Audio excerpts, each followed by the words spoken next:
मोहरा drama बहुत ही interesting हो चुका है क्योंकि फरीद हमदनी अलीज़े के काम और जहानत से इतने मुतासिर होते हैं कि वो इसे दोबारा ऑफिस में बुलाते हैं और एचआर डिपार्टमेंट में बिठा देते हैं। लेकिन नाजरीन, अलीज़े का असल मकसद कुछ और ही था। ऑफिस आना उसके लिए सिर्फ एक कदम था, एक ऐसा कदम जो इसे सीधा सिकंदर की बर्बादी तक ले जाने वाला था। घर में जब भी सिकंदर की बीवी अलीशा और अरबेगम इसे हमजा की जिंदगी से निकालने की कोशिश करती तो अलीज़े ज़ाहिरी तौर पर खामोश रहती, मगर दिल के अंदर एक ही तूफान बरपा था। सिकंदर को इसी तरह तबाह करना है जिस तरह इसने अनोशा की जिंदगी बर्बाद की थी। फिर एक दिन सिकंदर अपनी गर्लफ्रेंड से मिलने जाता है। इसे खबर तक नहीं होती कि अलीज़े की तेज निगाह हर वक्त इस पर है। अलीज़े निहायत चालाकी से इसकी वीडियो रिकॉर्ड कर लेती है और वो वीडियो सीधा अलीशा के मोबाइल पर भेज देती है। अलीशा जैसे ही ये मंजर देखती है इसका दिल टूट जाता है। इसका भरोसा, इसकी मोहब्बत, सब कुछ लम्हों में चिकनाचूर हो जाता है। घर में तकरार बढ़ जाती है और यही था अलीज़े का पहला वॉर, और वो इसमें मुकम्मल कामयाब हो जाती है। लेकिन नाजरीन, बदले की ये कहानी यहीं ख़त्म नहीं होती।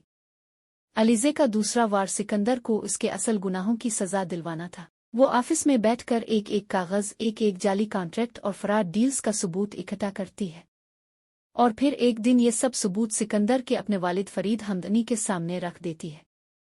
फरीद जैसे ही हकीकत देखते हैं तो उनके पैरों तले ज़मीन निकल जाती है।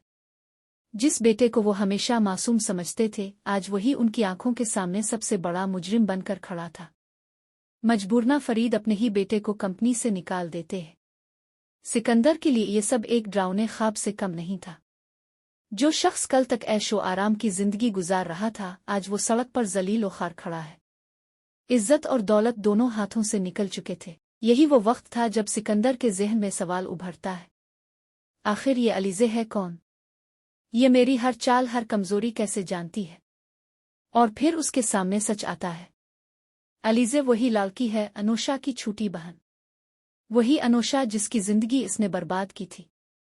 अलीज़े रोते हुए हमजा के सामने सब कुछ खोल कर रख देती है। वो कहती है, हमजा, यही है वो शख्स जिसने मेरी बहन की जिंदगी उजाड़ दी। यही हमारी बर्बादी की असल वजह है। मेरी माँ हमें छोड़ गई, मेरी बहन मर गई, और इस सब के पीछे सिर्फ सिकंदर का हाथ है। ये सुनकर हमजा का दिल दहल जाता है। भाई के लिए मोहब्बत एक तरफ और इंसाफ पर यकीन दूसरी तरफ। आखिरकार वो अपने ही भाई को पुलिस के हवाले कर देता है। ये मंजर इतना दिलखराश था कि देखने वालों की आंखें नम हो गईं। अलीज़े की आंखों में सुकून था क्योंकि इसने अपनी बहन के लिए इंसाफ हासिल कर लिया था। लेकिन हमजा के दिल पर एक बोझ जरूर था, क्योंकि इसने अपने ही भाई को जेल भिजवा दिया था।